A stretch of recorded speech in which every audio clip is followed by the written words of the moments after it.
To prove that ordinary people could absorb incense power, I put a statue of myself in a Taoist temple, and to make the statue more divine, I didn't hesitate to dig up my grandpa's grave, pull out his gold tooth, grind it into powder, and mix it into the statue. But even after all that, I still felt it wasn't devout enough, so I snuck into a Buddhist temple, scraped off the gold paint from the Buddha statue, and smeared it all over my statue.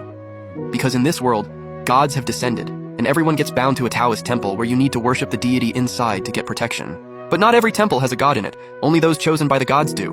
And unfortunately for me, I was one of the abandoned ones. So to survive, I could only fake myself into becoming a god. I dropped to my knees in front of a clay lump on the temple altar and kept shouting my own name out loud. To my shock, that clay lump actually turned into my likeness.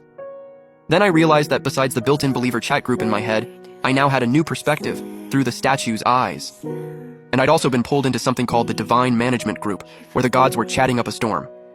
From their conversation, I picked up several key pieces of intel. First, in 1 hour, danger would arrive, and the statue in the temple was the only thing you could rely on. Second, every statue needs incense offerings, or it'll stop working, and the incense sticks were hidden somewhere in this land. Time was tight, so I didn't think twice. I bolted toward the door, but the moment I stepped outside, the scene in front of me scared me into a cold sweat. There was this massive creature standing right outside my door. It had wild hair, a green face with fangs, long sharp fingernails still dripping with faint traces of blood. Xiaqui. For some reason, that word just popped into my head. Luckily, this thing couldn't move for the time being. I was terrified, but I carefully squeezed past the creature and got out, closing the door behind me. Outside, thick fog was everywhere. I couldn't tell which way was which. If I wandered around blindly, I'd definitely get lost in the mist. So I opened up the believer chat group to look for clues. Someone was begging, "Can any big bro DM me some food? I'm so hungry." Another said, "I've got water and a knife, want to trade for food?" Who's got it? So apparently private chat could transfer items. I made a mental note of that key info. Then I had a light bulb moment and opened the Divine Chat group. From their conversation, I learned that in a temple not far ahead of me, there was incense. When I heard this, I was thrilled. To avoid tipping off the gods, I first pretended to look around, then headed forward. Sure enough, a few minutes later, a temple appeared in front of me. When I got closer, I noticed red liquid seeping out from the cracks of the wooden door, and the air reeked of rot. I was kind of freaked out, but I also knew this wasn't the time to be scared. So I took a deep breath and kicked the door open with all my strength. Even though I was mentally prepared, when I saw the headless corpse lying on the ground, I still got scared. My body trembled. Fighting the nausea, I searched around the temple and actually found some useful stuff. An expired pack of instant noodles, a pile of wood, a lighter, an empty water bottle, and a rusty fruit knife. But the most important thing was missing. Where's the incense? I had no choice but to check the Divine Chat group again. Someone was laughing. Ha ha ha, this guy probably never even imagined the incense is hidden inside the corpse's belly. My heart raced. Whatever, I'm going all in. I can't manage it anymore. I'm going for it. I deliberately acted super frustrated, like I couldn't find the incense, grabbed a knife, and furiously stabbed the corpse to vent. Then I pretended to accidentally discover the incense inside the body. Right then, another divine voice came into my head. Too bad he can't find that soft patch of dirt under the corpse. I paused, wanted to go back, but that had looked too obvious. So I had a flash of inspiration.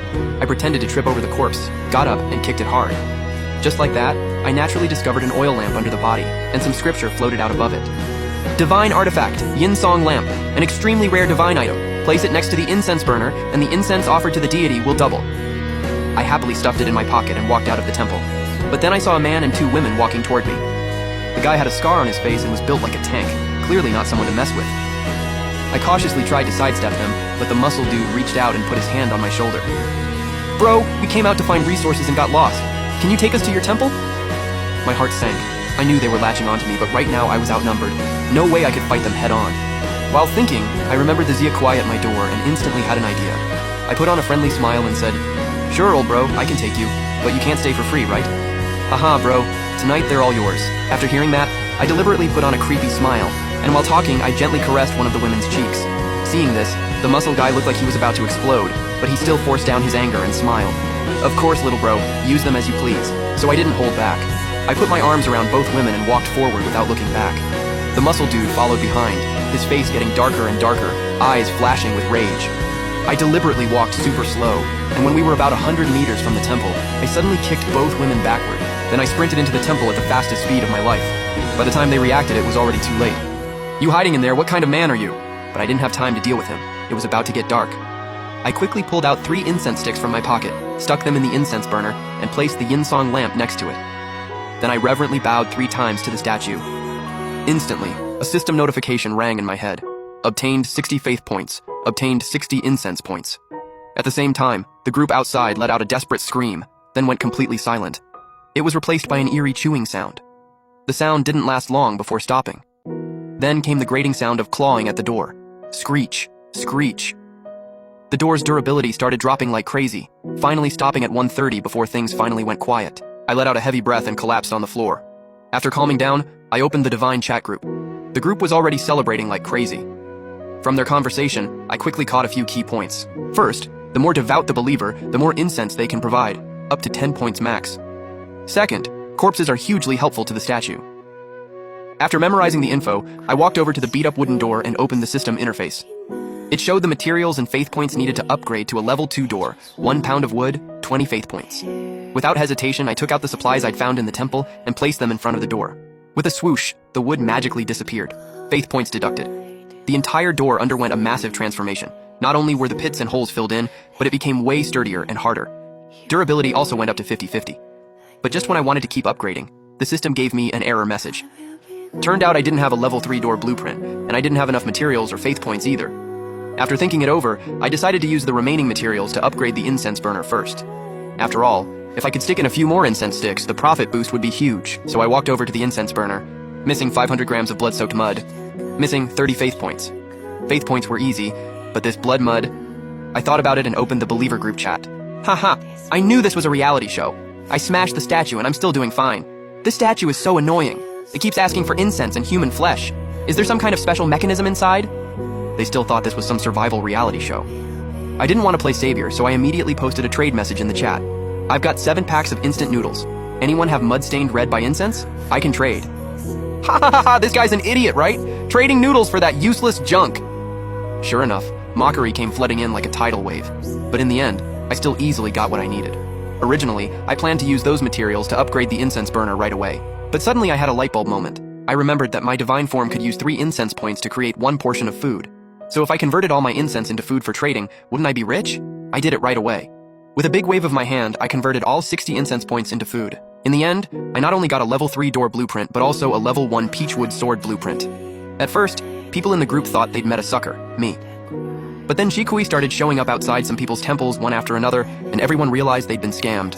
In an instant, everyone in the group aimed their anger at me. I became the villain everyone condemned. I didn't bother explaining, I just quietly closed the chat window. Where were these people before?